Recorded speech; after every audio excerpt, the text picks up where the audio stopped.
Hi, my name's Chris Roland. I've been teaching teenagers English for well over 20 years. And in this series of short no-frills videos for teachers, I'm going to share some anecdotes, tips, techniques, a little bit of philosophy and a little bit of rambling, which I hope will help you to make your lessons more productive, engaging, happier places for your students and for yourself. Recently I wrote a book called Understanding Teenagers in the English Language Classroom, and in it I started with a sentence which went very similar to this. The aim of your life, I hope, is not to get to the end as quickly as possible. Now that may sound obvious. I mean, the aim of your life, I hope, is to have a good time and to do something worthwhile while you're here. But I think as teachers, we sometimes do the very opposite.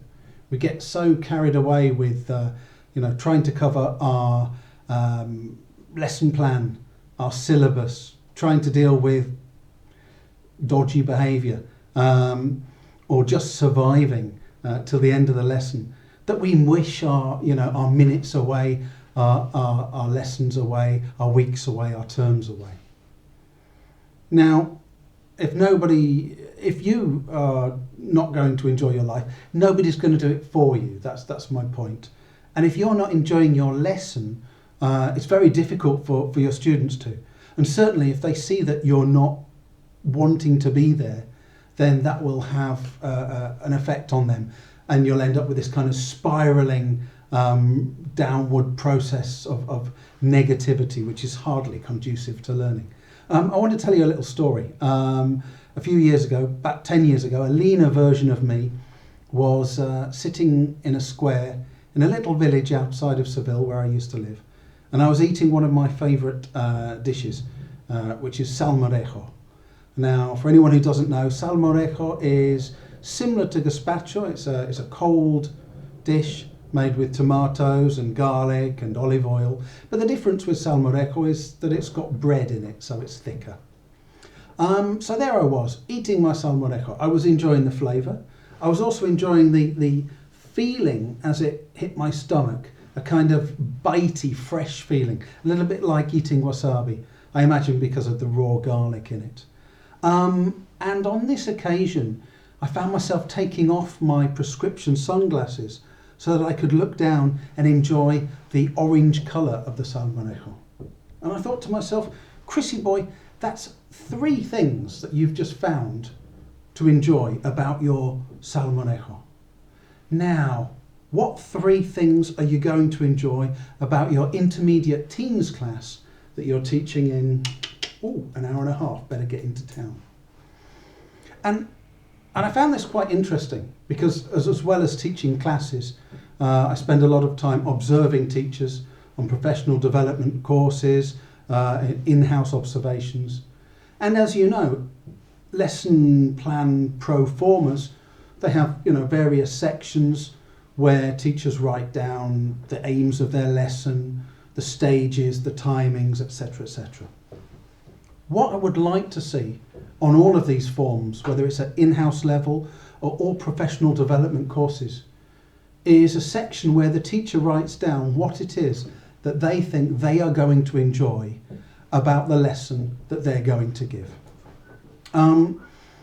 Because I think what we tend to do is we think ourselves out of the lesson sometimes. We don't leave a place for ourselves and for our emotions as human beings.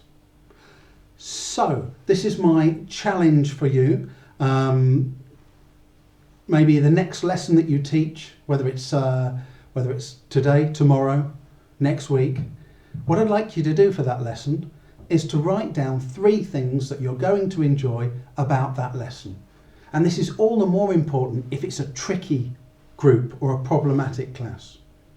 Now, obviously you're not going to be whooping with joy for the full 60, 90 minutes of the entire lesson. Working with teenagers is tiring.